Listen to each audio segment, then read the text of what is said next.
জীবন কখনো সোজা পথ নয়। এখানে আছে বাধা, কষ্ট, ব্যথা আর অনিশ্চয়তা। আমরা সবাই কোনো না কোনো সময়ে হেরে যাই। পরীক্ষায়, চাকরিতে, সম্পর্কে অথবা নিজের ভিতরের যুদ্ধেও। কিন্তু একটা সত্য কথা মনে রাখবেন, জীবনে হেরে যাওয়া মানেই শেষ হয়ে যাওয়া নয়, হেরে গিয়েও জেতা যায়। ব্যর্থতা আসলে শত্রু নয়, ব্যর্থতা হলো শিক্ষক। এটা আমাদের দেখায় কোথায় ভুল হয়েছে, কি বদলাতে হবে আর কিভাবে আরো শক্তিশালী হয়ে ফিরে আসতে হবে। যে মানুষ কখনো হারেনি সে কখনো বড় হয়নি।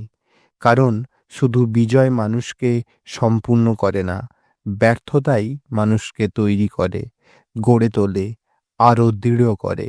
একটা বাচ্চা যখন হাঁটা শেখে সে বারবার পড়ে যায়, কিন্তু সে কখনো ভাবে না আমার দ্বারা হবে না।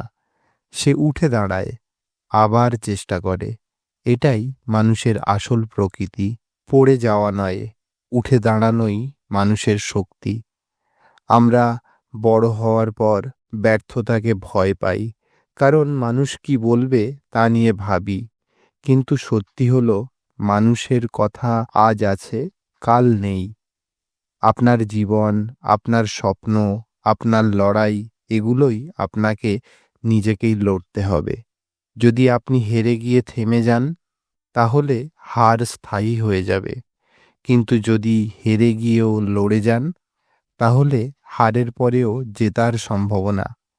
জীবন মাঝে মাঝে আপনাকে পিছনে ঠেলে দেয়, কষ্ট, দুঃখ, ব্যর্থতা দিয়ে।